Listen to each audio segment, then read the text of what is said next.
नमस्कार, आदाब, सत श्री अकाल। मित्रों, किसी ने कहा है, फेंको हमारी जिंदगी को आग में, आग को भी बदल देंगे हम बाग में। सर करेंगे आखिर सब मोर्चे, कि मौत को भी आ जाने दो सामने। ऐसे हौसलों के साथ जब किसी भी बात, किसी भी समस्या का सामना किया जाता है तो समस्याएं घबराकर भाग जाती हैं, परिस्थितियां घबराकर भाग जाती हैं और हमारा जीवन पुनः पटरी पर आ जाता है, पुनः खुशियों से लबरेज हो जाता है। समाधान कार्यक्रम आपको ऐसे ही समस्याओं से जूझना और उनके समाधान तक पहुंचाना सिखाता है और हमारे साथ हमेशा होते हैं आदरणीय राजयोगी सूर्य भाई जी। आइए उनका स्वागत करते हैं।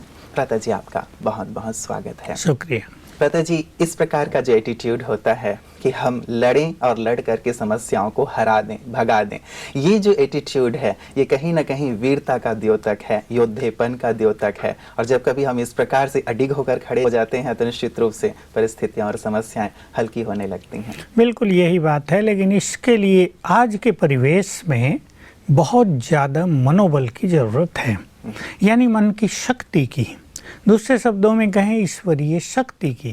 क्योंकि आज मनुष्य भौतिकवादी होता जा रहा है, उसे पता नहीं कि उसका मनोबल क्यों कमज़ोर पड़ रहा है। उसे इसका बिल्कुल एहसास नहीं कि जो वो सोच रहा है, जो वो निगेटिव हो रहा है, या उसको क्रोध आ रहा है, या उसकी वासनाएं बढ़ रही हैं, ये कहीं ना कहीं उसको वीक कर रही हैं। तो आज ज़रूरत इस चीज़ की है कि हम सच्चे अर्थों में वीर बने। केवल दुश्मनों से लड़ना ही वीरता नहीं, लेकिन अपने मन की निगेटिव शक्तियों से लड़कर उन्हें समाप्त कर देना, ये सचमुच आज के परिवेश में वीरता है और इसकी बहुत ज़रूरत है। तो अगर ऐसी बहादुरी हर व्यक्ति अपना ले, रिसीव कर ले परमात्म शक्तियों को, तो ये सब समस्याएं बहुत कमज़ोर नज़र आती हैं। वास्तव में जैसा हम चर्चा करते आ रहे हैं, समस्याएं इतनी शक्तिशाली नहीं होती जितनी शक्तिशाली वो हमें प्रतीत होती हैं। किसी ने सच कहा, किसी बहुत अच्छे फिलोसोफर का ये कथन है कि अगर ज्ञान युक्त होकर, विवेक युक्त होकर समस्याओं पर दृष्टि डाली जाए तो क्या पता चलेगा कि वो उतनी बड़ी नहीं है जितनी बड़ी वो प्रतीत हो रही हैं। हमने अपने को छोटा बना दिया है। आज भी कोई मेरे से मिल रहे थे तो कह रहे थे, मैं आपसे हमेशा पूछती थी, बहुत बीमार रहती है वो, माता है, बुजुर्ग हो गई अब तो। उसने एक लंबा संघर्ष 30 साल का बीमारियों के साथ गुजारा है। तो कह रही थी, मैं आपसे पूछती थी, मैं बड़ी हूँ या परिस्थिति? तो आप उत्तर देते थे, नहीं, तुम शक्तिशाली हो, परिस्थितियाँ कमज़ोर हैं। और इसे एक वाक्य ने, इसको महावाक्य कहें, उस के मनोबल को बहुत बढ़ाए रखा। और अगर वो ये मान लेती कि परिस्थिति तो बहुत बड़ी है, मैं तो इनके सामने कमज़ोर पड़ गई हूँ, ये तो मुझे हरा कर ही छोड़ेंगी, तो शायद आज वो जीवित न होती, अभी भी हमारे यहाँ आई हुई है। तो बहुत अच्छी ये बात है कि हम अपनी शक्तियों को पहचानें। और जैसा बहुतों के साथ अनुभव हो रहे हैं कि जब हम अपने शक्तिशाली स्वरूप में, अपनी शक्तिशाली एटीट्यूड्स में, शक्तिशाली फीलिंग्स में रहते हैं, तो निश्चित रूप से समस्याओं का फोर्स बहुत कम हो जाता है। और वैसे भी कहा भी जाता है प्रातः जी कि हम तब तक नहीं हारते जब तक हम अपनी हार स्वीकार नहीं कर लेते, और जब हम हार स्वीकार कर लेते हैं तब तो परिस्थितियां हावी हो ही जाती हैं, फिर उससे निकलना हमारे लिए बहुत ज़्यादा कठिन हो जाता है। इसलिए हम हार स्वीकार ना करें, लेकिन लड़ते रहें। हाँ, बस इसके लिए स्पिरिचुअल पावर की ज़रूरत है ना। देखिए, कहने के लिए तो सहज है कि हम हार स्वीकार न करें, लेकिन एक व्यक्ति जब बार बार हारता है, जब बार बार उसे निराशा और असफलता मिलती है, तो वो कहीं ना कहीं हार मान ही लेता है कि अब तो बाजी अपने हाथ से निकल चुकी है, अब कुछ किया नहीं जा सकता।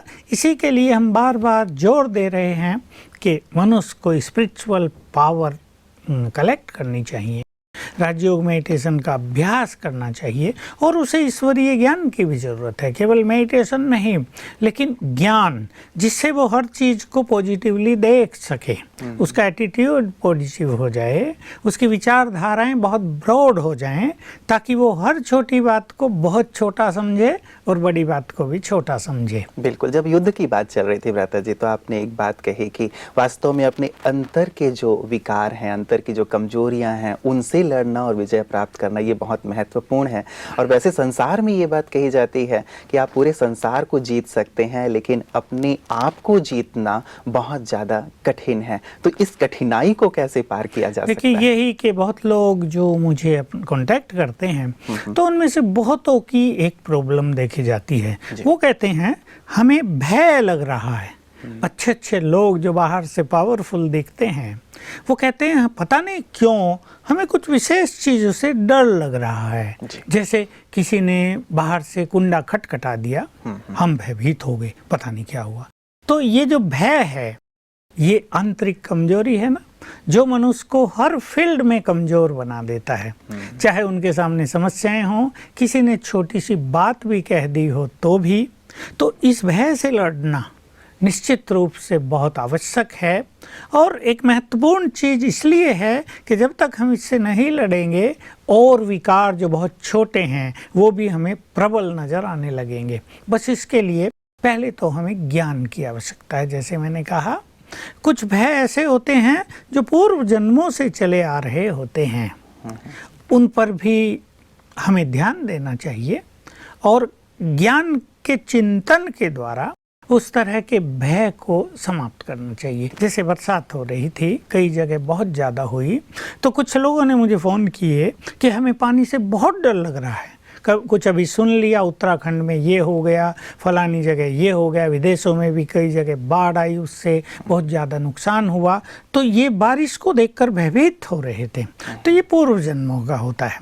जैसे आज एक बहुत वंडरफुल समाचार था कि कोई व्यक्ति विदेश से आया अपने घर भारत में, मुझे सिटी का नाम भूल गया, किसी नदी में बहुत पानी आया हुआ था, सब लोग उसे देखने जा रहे थे, वो भी देखने गया और उसकी छोटी बच्ची उसकी गोद में थी जो बहुत छोटी थी, पता नहीं 6 मास की या 9 मास की।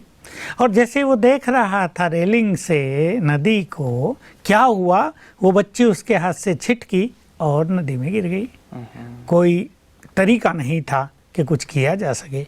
6 किलोमीटर दूर जाके उसका शव मिला। तो ये चीज़ें मनुष्य को भयभीत कर देती हैं और ये भय कंटिन्यू रहता है, ये अगले जन्म में चलता है, जब तक कि इस भय से पावरफुल चीज़ें वो अपने सबकॉन्शियस माइंड में प्रिंट न करें। तो ये आंतरिक कमजोरियां मनुष्य को विघ्नों से लड़ने में बहुत कमज़ोर बना देती हैं। इसलिए इनको पहचानना कि कौन सी कमजोरी मेरे अंदर काम कर रही है और उसको समाप्त करने के लिए ईश्वरीय ज्ञान की कुछ बातों का प्रयोग करना। जो हमारे पास जो ईश्वरीय ज्ञान लेते हैं वो जानते हैं ज्ञान का एक अथाह भंडार है।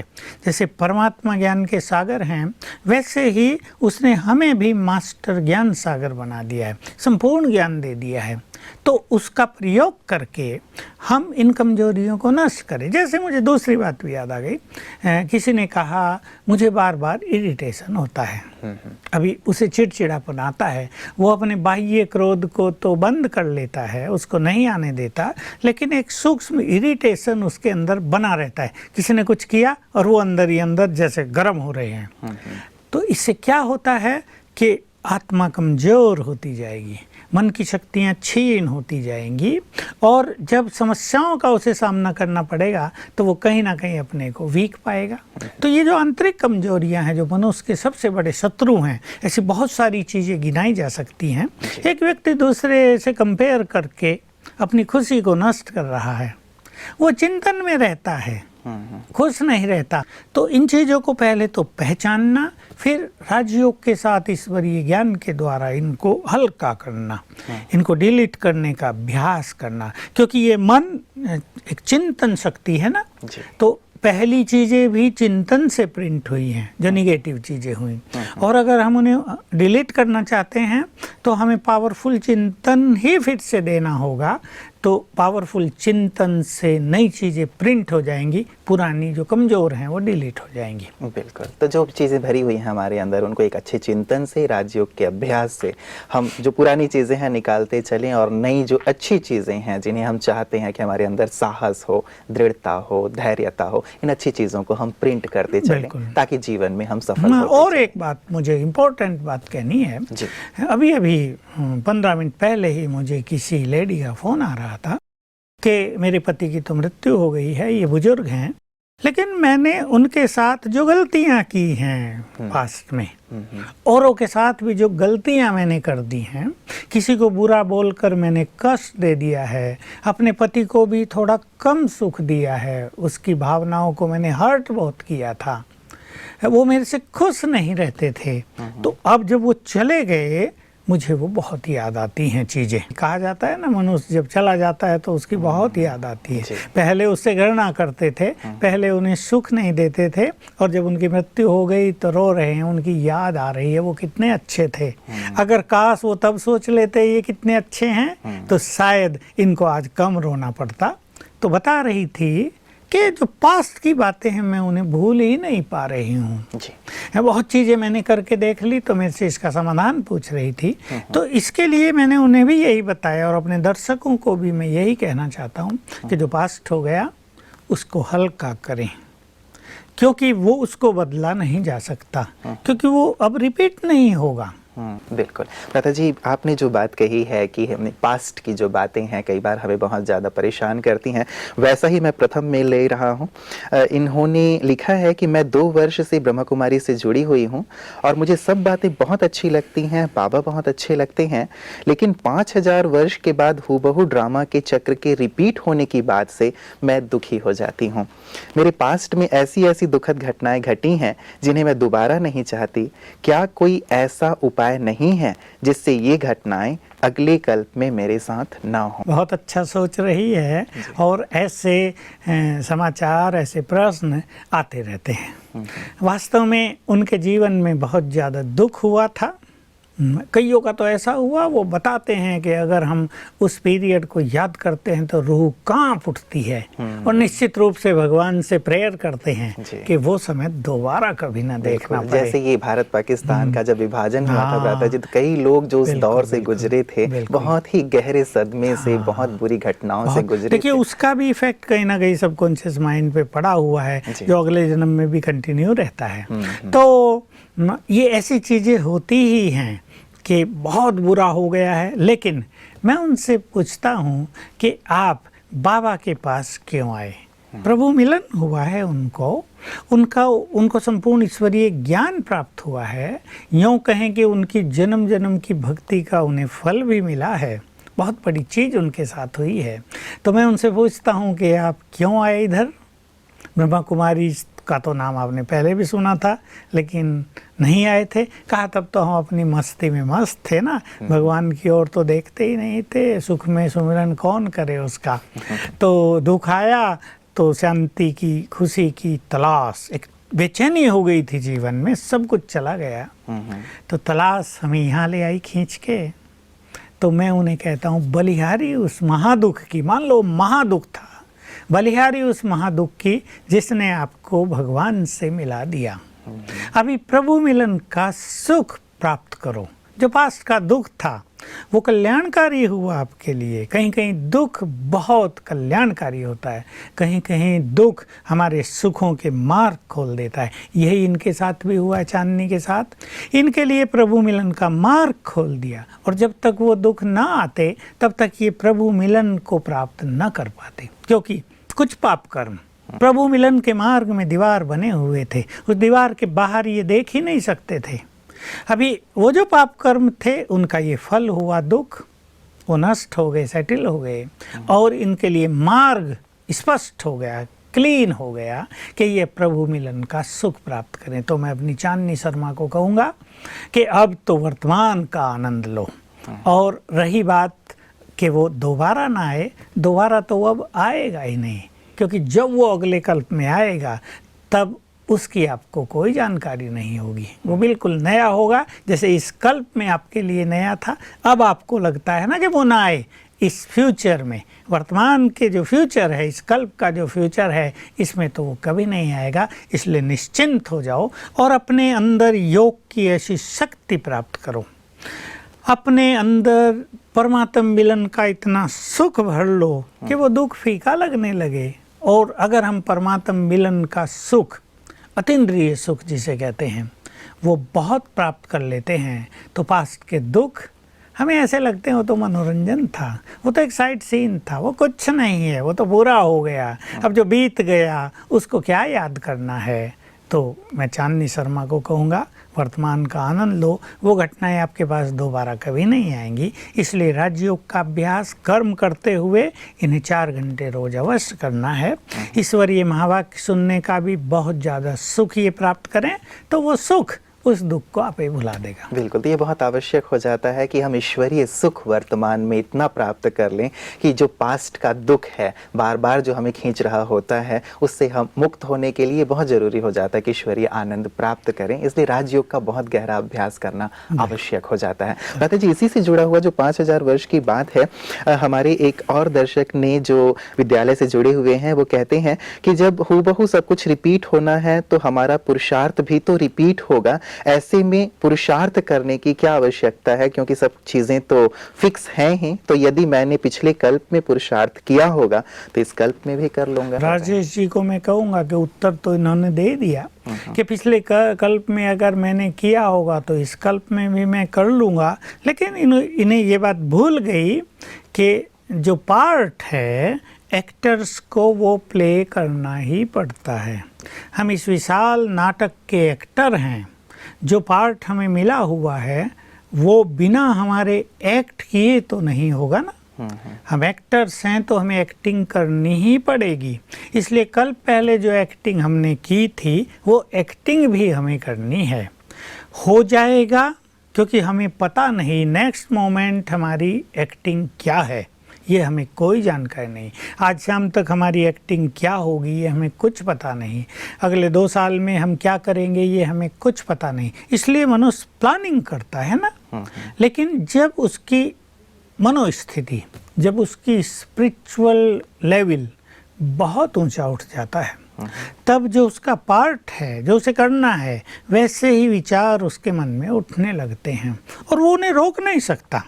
लेकिन अगर कोई व्यक्ति ये सोच के कि ड्रामा में होगा तो हम कर लेंगे, अगर ये सोच के निष्क्रिय हो जाता है तो इसका अर्थ है उसने किया ही नहीं है, वो पहले भी निष्क्रिय था। इसलिए ये सोचना ही गलत है। हमें एक पार्ट मिला हो, ये तो सत्य है कि हमारा पार्ट फिक्स है, लेकिन उसका एक्ट करने में हम स्वतंत्र हैं कि हम कितना अच्छे से अच्छा करें।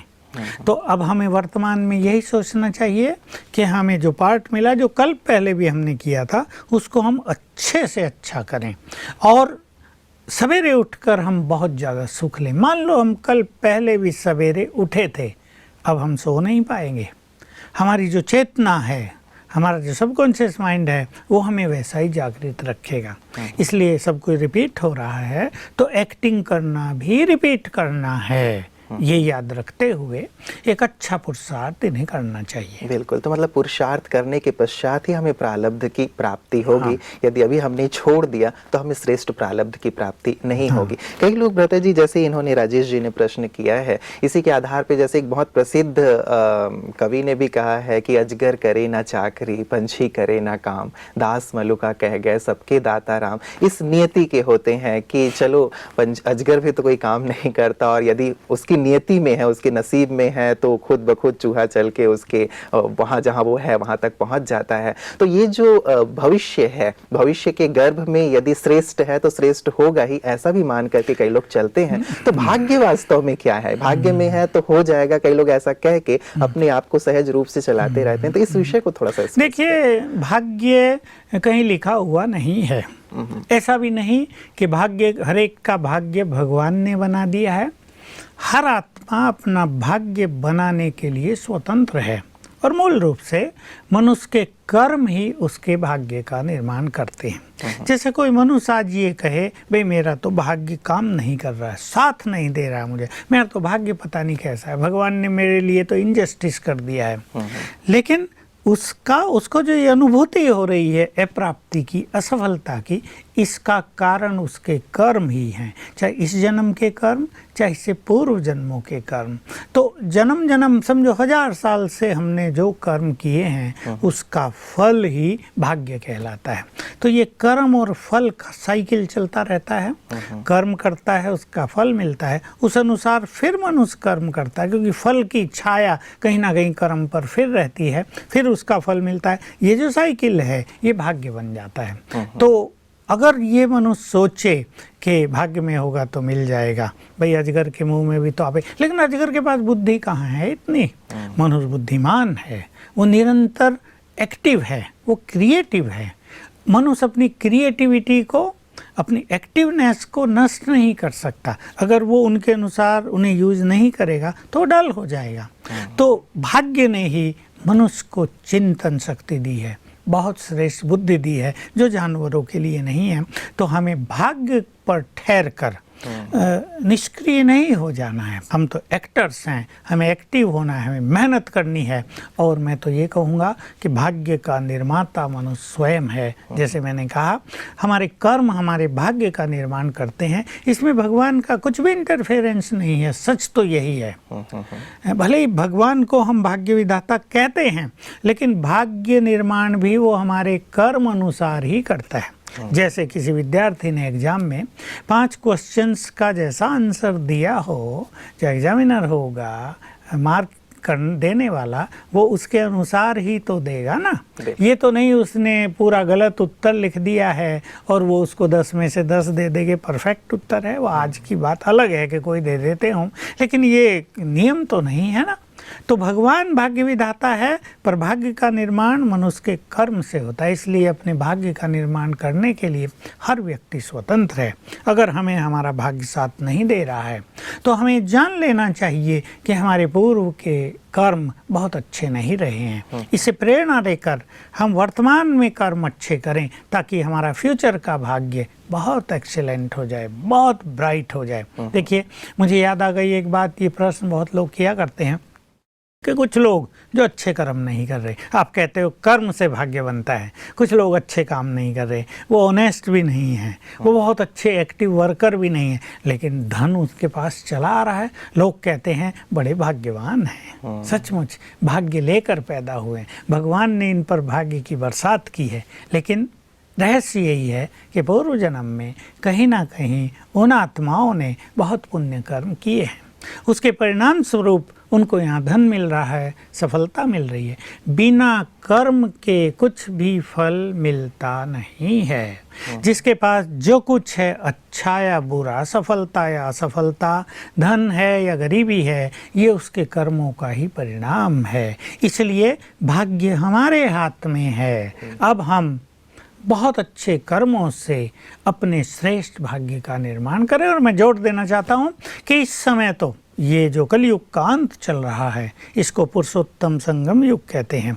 Golden age is about to come, और ये जो कलयुग दुनिया है, it is about to end now. तो दोनों के बीच के समय पर हम खड़े हैं। इस समय तो भगवान हमें श्रेष्ठ भाग्य बनाने की और विधियां बहुत सिखा रहा है, जिसमें हमें अपनी मन की शक्तियों को बढ़ाना, अपनी पावर ऑफ प्योरिटी को बढ़ाना, अपनी विल पावर को बढ़ाना, ये सब भी उसमें काउंट होता है पुण्य कर्मों के साथ। तो अब भाग्य हमारे हाथ में आया। हर जन्म में जैसा मनुष्य कर्म करता है वैसा उसका भाग्य होता है। तत्काल भी उसे भाग्य मिलता है और फ्यूचर में भी उसे भाग्य मिलता है। लेकिन वर्तमान समय को ये गिफ्ट है, ये गॉडली ब्लेसिंग है कि इस समय हम अपने 2500 साल का भाग्य एक साथ निर्माण कर सकते हैं। बहुत अच्छी बात भ्राता जी आपने कही है कि अब पास्ट वाली जो बात है उनको भूलते हुए हमें फ्यूचर को देखना है और प्रेजेंट को बहुत अच्छी तरह से यूज़ करना है। और जहाँ तक भाग्य की चर्चा चल रही है, पूरी दुनिया में खास करके भारतवासी तो भाग्य पर बहुत विश्वास करते हैं, लेकिन भाग्य का निर्माण कैसे होता है, इस चर्चा को हम चाहेंगे कि हम आगे भी जारी रखें, क्योंकि अधिकांश लोगों का ये मानना है कि ऊपर से ही भगवान भाग्य लिख करके भेज देते हैं और जो नसीब में है वही प्राप्त होगा। तो मैं चाहूँगा कि इसकी थोड़ी सी चर्चा हम आपके साथ अगली कड़ी में भी करें। आज समय हमें इजाजत नहीं दे रहा है। आज की तमाम चर्चाओं के लिए आपका बहुत बहुत शुक्रिया। मित्रों, कहा जाता है past is history, future is mystery, but present is a gift given by God, that's why it is called present. वर्तमान जो है एक गिफ्ट की तरह है, हम इसे गिफ्ट की तरह यूज़ करें। जैसे हमारे एक दर्शक ने लिखा कि पास्ट की बुरी घटनाओं का छाया हमेशा ही हमारे ऊपर बना रहता है, जिसके कारण हम अपने प्रेजेंट को बर्बाद कर रहे हैं या प्रेजेंट का आनंद नहीं ले पा रहे हैं। श्रीमद् भगवद गीता में ये बात बहुत स्पष्ट रूप में लिखी हुई है कि पास्ट की तुम पश्चाताप मत करो, अर्थात भूत का पश्चाताप और भविष्य की चिंता मत करो, प्रेजेंट में रहो, वर्तमान में रहो, क्योंकि वर्तमान हीरे तुल्य है। और साथ ही भाग्य की जो चर्चा हम कर रहे हैं, बहुत ही महत्वपूर्ण बात है, भाग्य का निर्माण कैसे होता है। इस चर्चा को समाधान में हम आगे भी जारी रखेंगे। आज के लिए इतना ही, दीजिए इजाजत, नमस्कार।